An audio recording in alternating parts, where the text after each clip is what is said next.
Our universe is filled with secrets and mysteries, leaving us with many questions to be answered. We find ourselves searching for those answers as the very fabric of space, science, and society are converging. Here, for the first time, these worlds collide. This is Star Talk. Greetings, and thanks for taking time to learn about Star Talk Radio. I'll let our host, Dr. Neil deGrasse Tyson, director of the Hayden Planetarium, tell you more. Let's talk about Star Talk Radio Show. Star Talk Radio, thanks for mentioning that. Please, yeah. It's a cool show. You talk about science and all that stuff, but then you also talk about like kind of interesting topics like time travel in movies. Yeah, well, because what I do is we bring on guests that are not scientists. They can be, but generally it's somebody who does something else, but science has impacted their life in some way. Like, give me an example. Well, okay, I had Jon Stewart as a guest. He's a great guy. For example, that's when you learn that he majored in chemistry in college. So I had to ask him the geek question, did he have a favorite element? And he said, yes, he did. He said, carbon. So I said, well, why? He said, because it's the slut of the periodic table. It binds with all other elements in many different ways, from behind, from above. I'm just saying. It's good. What is going down? I would love to smoke weed with you. One weekend. Just clear it out and schedule it. I will pay for everything.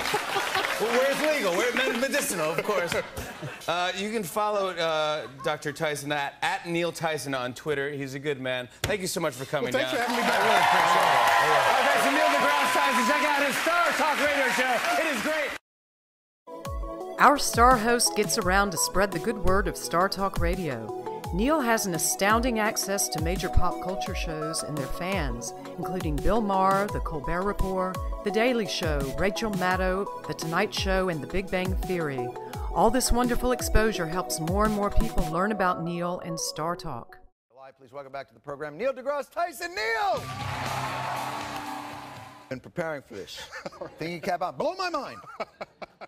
We still don't know the origin of life. We wonder if life was once on Mars. Mars has evidence of having once had running water, liquid water, but there's no water there now. Something bad happened on Mars. But they don't have running water, but not plumbing necessarily. No, that's right. We know, we're pretty sure that Mars was wet and fertile before Earth was. So early impacts. Why is it when you talk about science, I get horny? What's happening here? What's happening to me? It's exciting stuff. And so it may be that life on Earth was spawned, seeded by life on, that were all descendants of Martians. Neil, I love having you here. Your enthusiasm for it, it's infectious, not in a bacterial way, in a great way. And I thank you again, and I can't wait to watch the special once again. Come back and see us again soon. Neil's reach extends deep into the mainstream press, including Newsweek, Time, New York Magazine, The New York Times, and news outlets such as CBS, NBC, ABC, PBS, Fox, and MSNBC. For several years, Neil hosted Nova Science Now and was selected as one of Time Magazine's 100 most influential people, no doubt in part because Neil has graced the New York Times bestseller list several times, with popular titles such as Death by Black Hole and the controversial Pluto Files. Today, we are a long-form radio show with a fervent podcast audience, a newly launched website, a huge following in social media, and moving quickly towards delivering a TV talk show. But regardless of the channel or delivery format, we are at the forefront of an important movement. That sum of money could reach Venus.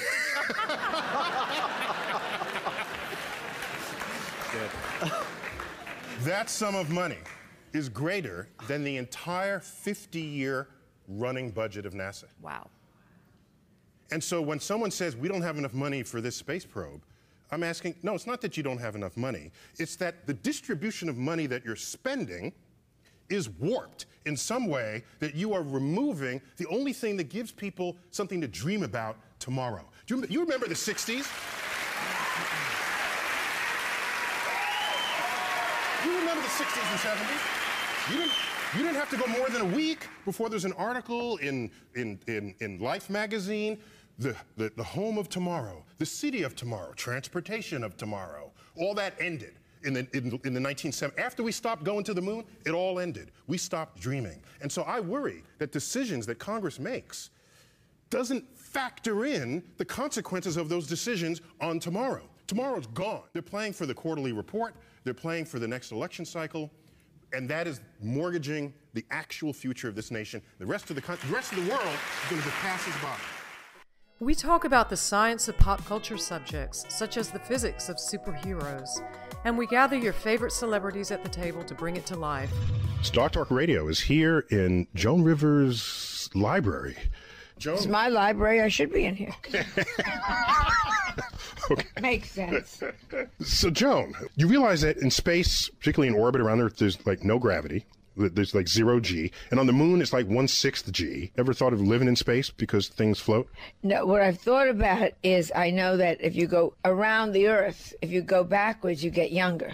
Oh, that was in the movie Superman. Yeah. But that's not real, though. That was just Superman. Well, apparently Suzanne Summers now lives in a rocket ship. So, no, I don't like the outfit. So I wouldn't live in outer space. So it's all about the clothes. Yes.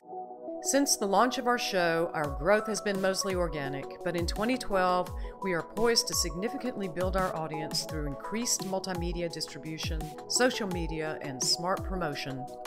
In January 2013, the legendary Cosmos program is being relaunched on the Fox network, debuting right after the Super Bowl. Neil is the new host, and let's just say, his star is not only rising, it's about to go supernova.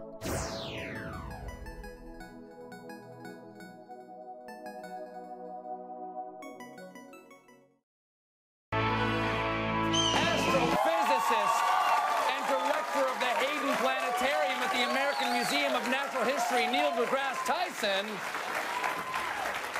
Neil, thanks so much. Hello. Hey, so, Neil, what are you doing here? Well, oh, thank you. What are you doing here, I was at Neil? the planetarium at my office, and I overheard your confusion about tides, so I rushed right over. How did you get here so fast? I have a wormhole. Wow.